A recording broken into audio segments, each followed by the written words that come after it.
Hello everyone and welcome back to another video. I definitely didn't score off my previous intro, but here we are. Today we're going to be looking at Labyrinth and how I farm it. So as you can see, Labyrinth has a lot of half decent rewards, and as you can see, the only thing I'm missing is the coins. So I did rebuy all of the outfits. That's mainly for the cosmetic material, upgrade material mats, because you get a decent amount. You get about 7 for each, which is quite nice. The card I just bought because, yeah, I don't know, I got bored.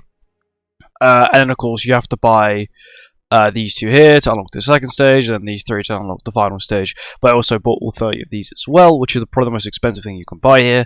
That is mainly because the rewards you could get from it, they were pretty good. You could get books, not the max level books, but like the 6-star books, the 6-star enhanced things, SSR pendants, as well as demon mats. And I kind of wanted the super enhanced pots, whatever they're called, the 6-star enhanced pots. That's what I wanted for Lilia, so that means I have to farm less on Sunday.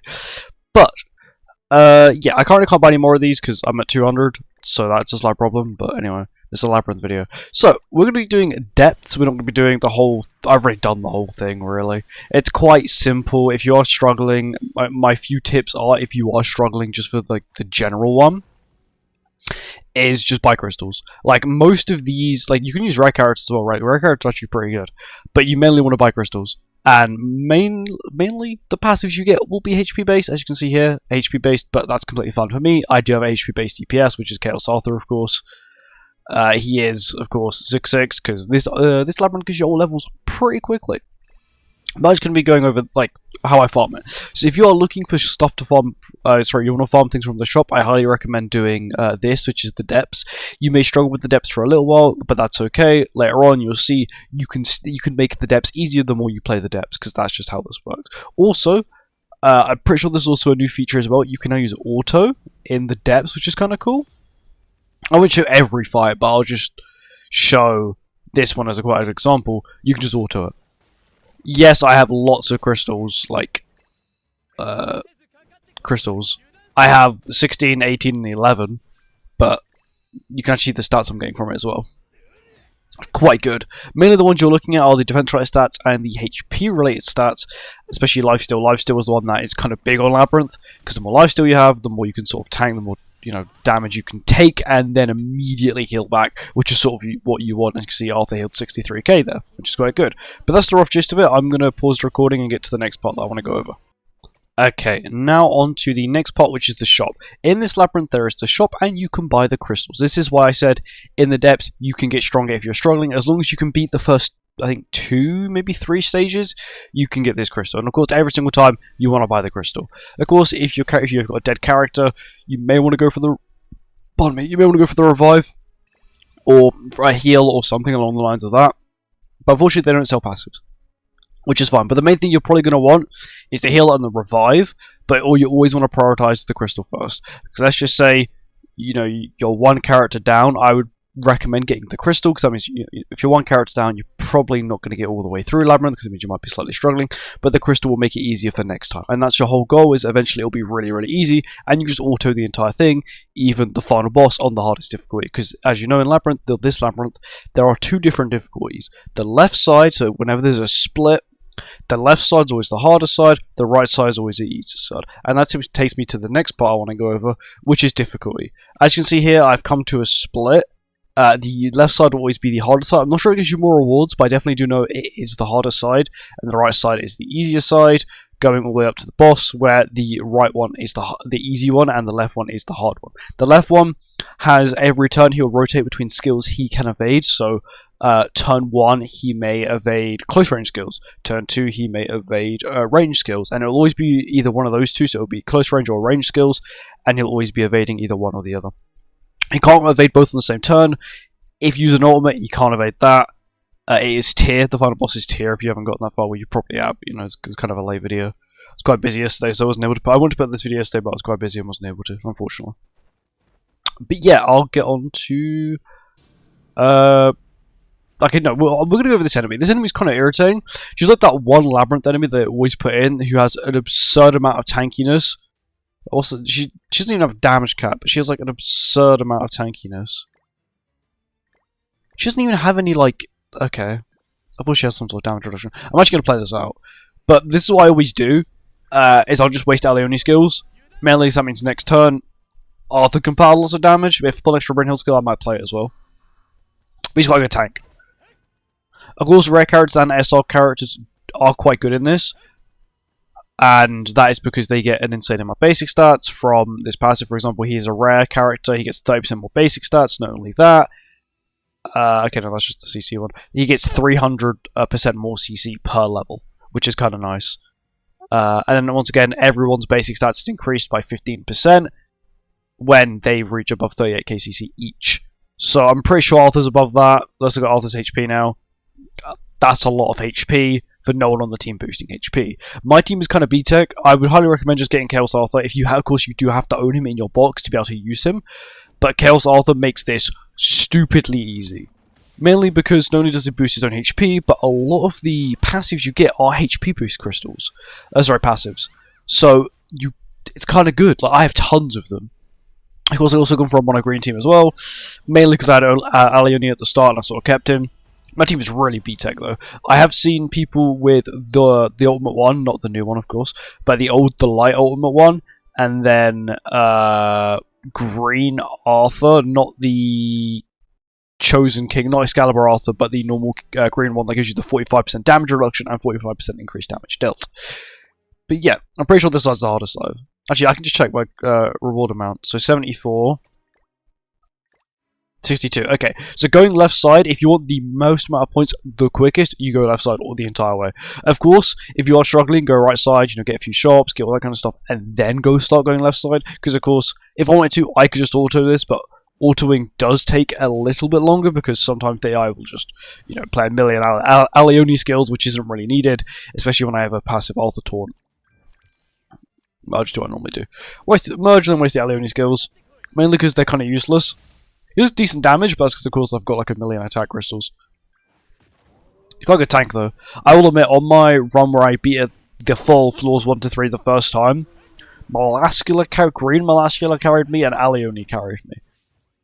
And Freya's ult did do all the wiping, but that was because I picked Freya at the end, because she's an Abyss ult, which means I got several hits off, which is quite good, especially when you're versing enemies that I wasn't sure if they had damage caps or not, because at the time, I couldn't tell. Because I was at the shop. But yeah, I think I'm pretty sure they have damage caps. But this is quite easy now, like, especially when you've done so many runs, it makes it much easier. I would highly recommend buying everything. Of course, if you've already got the outfits, you don't have to buy the outfits. If you have the card, you don't have to buy the card. But I highly recommend buying all the LR coins. Even if that means you have to LR a character you do not want LR'd, I highly recommend just LRing them. You know, take the bunch of materials you're going to end up losing and get the LR coins, only because not only is that box you see in GP points for you LRing the character, but you know that character may have a use. For example, let's say LR's Eldritch, you don't really want to LR him, it's not the best LR in the game, but if you LR him, let's say Chaos mode comes back, he might be half decent there, and now you've got another character you can now use in Chaos mode. That's the way I see it, at least. Well, I try and get every LR, because maybe a character might come back into meta, and it's their LR variant. Galland is an exception. I do feel like he was just sort of given an LR for the sake of giving an LR. His outfit's sick, but his passive and his kit is kind of horrible. But that's just Gallant for you. But I'm going to pause it in probably until we get to the boss now, just to sort of save you guys some time. Okay, now we are on to the final boss. So here we have the final boss, which is Tyr. Wow, it's Tyr. His damage cap is a lovely 20%, and he has decreased damage taken by from skills by 1% for every 1% of remaining HP. Basically, turn 1, he has 100% damage reduction, and then the lower his HP gets, the less damage reduction he gets. That's how it works. So, for the max you get is 250, and then for the lowest difficulty, the max you get is 208. So the difference isn't really that much, but I would still recommend going for the harder one, of course, if you can do it. With a team like this, I can do it on auto, it just takes quite a while, because the AI doesn't understand that he has evade. So he would just, they will just keep using it like the wrong attack, and then it will say evade, and evade, and evade. Okay, so what I recommend doing here, is if you are playing, and you've got a similar team like mine, is you normally have like a waste character, who's not your DPS, they can't really put out too much damage, you just waste their skills turn 1. Because turn 1 doesn't have the buff, so this turn, he avoids range skills. So, Brynhild and Arthur, Brynhild has 2 close range skills, Arthur has 2 range skills. So what this does is it sort of gives me an opportunity to have 2 skills immediately guaranteed. And then, of course, I'm pretty sure these are close range as well. These are range. Okay, so I've only got 2 skills I can use this turn, but that's completely fine, because now I can just move Arthur. And then get more Arthur skill, less Arthur skills for next turn, but I can still put out quite a bit of damage. Because, of course, the lower his HP is going to get, the less damage reduction he's going to have, which will be better. Probably better for Brynhild. Brynhild seems to be struggling with this damage reduction at the moment, which is fine. We'll get Arthur's ult as well. Actually, Arthur's just going to face tank it. That is because Arthur has so much like boosted stats from the crystals. That's the reason I recommend like the crystals and of course Arthur himself, because a lot of the passives you get are like HP passives. So, you know, Arthur's someone who will definitely he'll use up all of that perfectly. As you can see here, his stats are extremely inflated. He is not being crit. He is not taking the most damage. He's got 600,000 health. He's missing 40% max HP from his passive. So you can add another 40% onto the current amount of HP, and that's the amount he would have. Of course, it's already boosted by 25% because it's passive. We just do this. We do this. I'm just going to move, and I guess get Aleoni's ult. I want to keep the Brynhild skill. But look, and as you see here, I'm not sure that damage cap we can tell here with this skill, if it's a damage cap or not. 61k, 61k, cool. And now next turn I can kill because I have 2 ultimates. Arthur is also very good because his ultimate provides your entire team with a buff, which is quite nice. Power of Chaos, so Power of Chaos is 20% all stats. Your entire team gets 20% all stats, which is kind of nice. And ultimate move damage, I didn't realize his ultimate did that. The buff actually did that, which is decreased damage taken by ultimates by 50%. I wonder if that does that 1/6. I'm not actually too sure. Never actually really read Arthur's passive before. He evades range, close range skills again. Okay. Big damage. And then big damage, and then Aleoni just wipes the field. And he's a revive. I forgot about that. But yeah, hopefully next turn he doesn't have the evade to close range skills again. And then we kill Brynhild. Or if not, I'm pretty sure we can kill with Arthur anyway. No, we can't. I can't kill if he has evade to close range skills. Because Arthur can only deal 20% because of course damage cap. And he has not changed it. Okay. This is a little bit of RNG in this fight then. I'm just going to apply the stance. There's nothing else I can really do. I just hope okay, I got Brynhild's ult again, so I guarantee you win. Also, this tier is not the tier. Some people may know this is the tier from the Ragnarok story. So he has a Ignite skill, a Blaze skill, which does more damage per Ignite, and then of course then you've got his ultimate, which is also still weak point, so that still exists. I think he gets. I think he also gets more attack per Ignite on the field as well, or whatever. But his thing didn't change. It does change randomly, of course, because there's 2. It's a 50-50 every time, and it is quite possible to get like a few of the same one in a row, because that's just how it works. But yeah, it's pretty easy. I would recommend just auto farming it.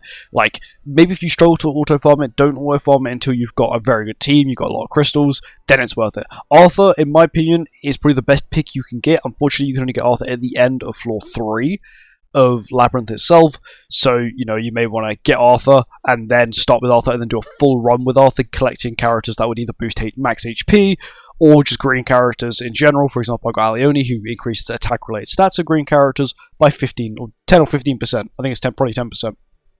And then of course we've got Dreyfus back, Hendrickson, who does provide I think 10% pierce rate per skill up to 10 times, which is not really helpful because I have no pierce skills, but it's still good damage, so I'll take it. Anyway, that's it. Thank you for watching. I hope you guys enjoyed. I'll see you next one. Goodbye.